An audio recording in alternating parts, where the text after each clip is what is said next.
Hi, so this is one of the really awkward reviews I have ever done because it was completely unplanned. Generally when I do a review, I plan about the car, I plan everything ahead, the location, the shots and everything is planned, but this was completely unplanned. I happened to pass by the Skoda dealership and I saw this Octavia Laurin Klement parked right outside. It was a demo vehicle. I had my GoPro in the boot, so I thought I'll give a try.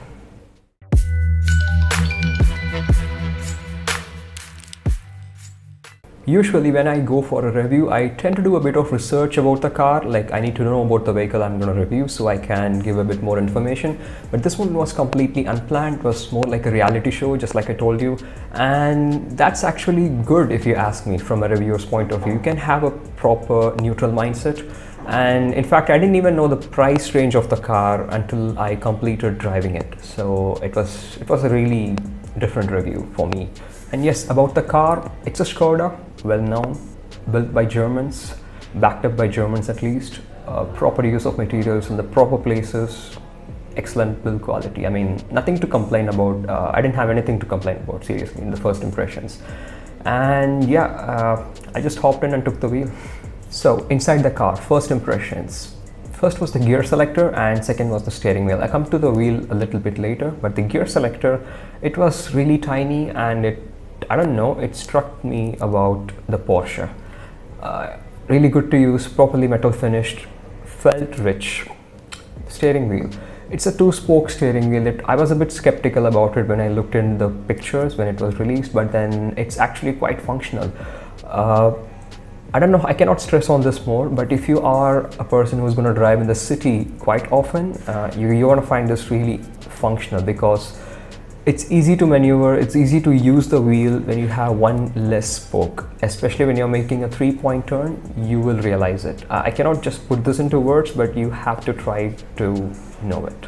And then the drivetrain, yeah, it's a 2-liter turbocharged engine, petrol engine, churning out a smooth 190 horsepower. I said smooth because it's actually smooth, try it out.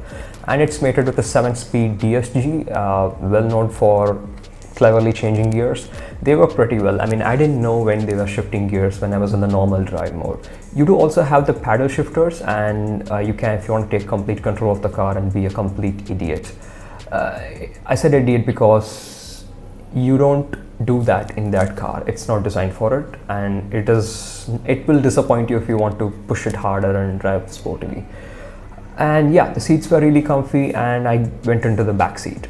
It was really good, nothing to complain about, proper use of materials in the proper places, top notch. It had a center armrest with a weird cup holder. I thought it will pop out when you click in, but then it kind of flipped up. I wasn't expecting that. And nothing to complain about the quality, but one thing I found a little bit irritating was that the space behind the front seat, where when you're sitting in the rear seat, you tend to stretch your legs and your feet goes under the front seats. That space was a little bit tight. I was wearing my shoes, not a huge sneakers or something like that, but normal shoes. I wasn't able to put my feet under the front seat. It was a bit tight. It was a bit of a squeeze. Apart from that, nothing. Excellent under thigh support, and even if you're a 6-footer, you will have enough leg room and headroom. Everything was sailing so smooth until the salesperson told me the price of the car. I asked him how much it costs and he said it's like 32 lakhs. And from that moment onwards, my OCD kicked in and I started to identify everything that was missing from the car. There were quite a bit of things that was missing. Like it had no sunroof, it had no ventilated seats. It had a huge chunky infotainment screen with huge bezels around. It was looking a tad older. I'm not saying it's bad, but it doesn't look expensive and it doesn't look special, definitely. And on top of that, it doesn't have any levels of autonomous driving or anything like that. So I'm not really nitpicking things, but come on, when you say a car costs this much, you expect that much from it. You expect it to deliver a bit more utility.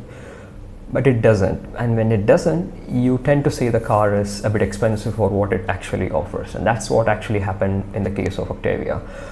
For that price, you could easily get an entry-level Audi, an Audi A3 or even the Audi Q2 for a little bit, a lakh or two more, all the same price range, and that was a bit disappointing. Actually, you don't have to look at the brands outside.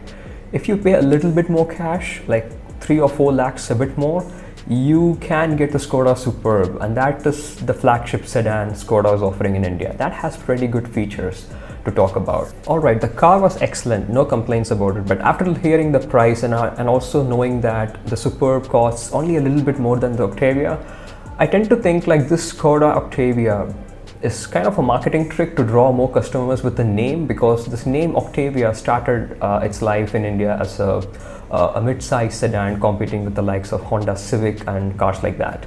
And now it's almost as close to its big brother. The pricing is very close to big brother, that people get really attracted with the name, that it's gonna be okay, easy in the pocket. And then you walk into the Skoda showroom and you look for the Octavia, and then you compare the prices of the other car, Superb. And people, if you have a little bit deeper pocket, people tend to easily cash in that extra bit of money and get the Superb. Excellent marketing strategy for Skoda. Alright, so that's the end of the short unplanned review, and if you liked it, give it a like and subscribe to the channel and share with those friends who are looking to buy this car, so that they will know which one to go for if they have a little bit deeper pocket. See you in the next one. Bye.